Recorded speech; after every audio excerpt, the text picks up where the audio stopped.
Hi friends, welcome to Tollywiz TV. పాపం ప్రతాప్ అనే movie చూసొచ్చాను. Movie గురించి చెప్పాలి అంటే కంప్లీట్‌గా ఫ్యామిలీ ఎంటర్‌టైనర్ అని చెప్పాలి. ఇది చిన్న పిల్లల నుంచి పెద్దవాళ్ళ దాకా అందరూ కలిసి హ్యాపీగా చూడాల్సిన సినిమా. ఆ చిన్న ప్రాబ్లమ్ వల్ల తనకసలు ఎలాంటి సిట్యుయేషన్స్ ఎదురయ్యాయి, వాటిని ఎలా ఫేస్ చేశాడు, చివరికి అసలు ఆ ప్రాబ్లమ్‌కి సొల్యూషన్ ఉందా లేదా అనేది ఈ సినిమా.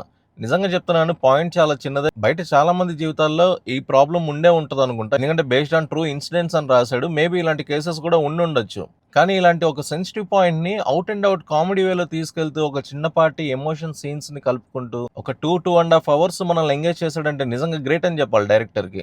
మెయిన్ ఈ సినిమాలో చెప్పాల్సిందేంటంటే కామెడీ చాలా బావుంది. స్టార్టింగ్ ఫ్రేమ్ నుంచి మీకు ఎండింగ్ ఫ్రేమ్ దాకా పొట్ట పగిలిపోయేలా నవ్వుకుంటారు. ఎక్కడ మీకు బోర్ ఉండదు, ల్యాగ్ ఉండదు సినిమా. అండ్ బ్యాక్‌గ్రౌండ్ మ్యూజిక్ చాలా బావుంది. ఉన్న 2, 3 సాంగ్స్ హాట్ హిట్టింగ్ సాంగ్స్ ఉంటాయి. మనం ఎస్‌పీ బాలసుబ్రహ్మణ్యం గారి వాయిస్ మిస్ అయ్యే వాళ్ళు ఎవరైతే ఉంటారో, ఎస్‌పీబీ గారి ఫ్యాన్స్ ఎవరైతే ఉంటారో, ఎస్‌పీబీ గారు లేని లోటుని వాళ్ళ అబ్బాయి ఎస్‌పీ చరణ్ గారు ఫుల్‌ఫిల్ చేస్తున్నారేమో అనిపించింది. ఎందుకంటే ఫస్ట్ సాంగ్ ఎస్‌పీ చరణ్ గారి సాంగ్ ఒకటొస్తది, మెలోడీ సాంగ్. నిజంగా ఎస్‌పీబీ గారు పాడినట్టే ఉంది. ఒకసారి ఎందుకో ఆ పాటొచ్చిన 4, 5 మినిట్స్ కూడా నాకు ఎస్‌పీబీ గారు కళ్ళ ముందు అలా కనిపించారనిపించింది. కొంచెం ఎమోషన్ కూడా అయ్యా నేను.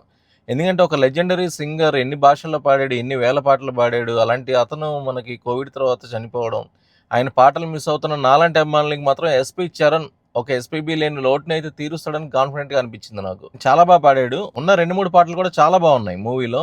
అజయ్ ఘోష్‌కి వాళ్ళ బావమరిదికి, అజయ్ ఘోష్‌కి, తిరువీరికి మధ్య వచ్చే సీన్స్ అయితే హిల్లేరియస్‌గా పడి పడి నవ్వుతారు థియేటర్‌లో. చెప్తున్నాను కదా, ఒక ఇది లాఫ్ బస్టర్ అని చెప్పాలి ఈ మూవీ గురించి చెప్పాలంటే. ఈ వీకెండ్‌కి హ్యాపీగా చిన్న పిల్లల నుంచి పెద్దవాళ్ళ దాకా కంప్లీట్ ఫ్యామిలీ ఆడియన్స్ అంతా ఎళ్లి సరదాగా కాసేపు నవ్వుకొని కూర్చొని రావచ్చు.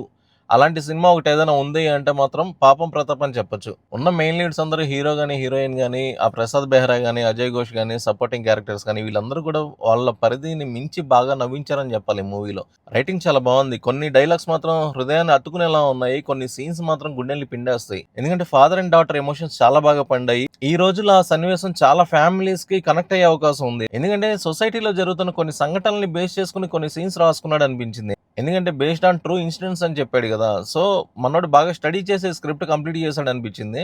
కానీ దాన్ని తీసుకెళ్లిన విధానం చాలా బాగుంది. నిజంగా ఇంప్రెస్ అవుతారు. సినిమా చూసిన వాళ్ళు మాత్రం 100% పైసా వసూలని ఫీల్ అవుతారు. ఈ మూవీ చూసిన వాళ్ళు మీ ఒపీనియన్ కామెంట్ రూపంలో తెలియజేయండి. వీడియో నచ్చితే లైక్ చేయండి, షేర్ చేయండి, ఛానల్ సబ్స్క్రైబ్ చేసుకోండి. Thank you. జై హింద్.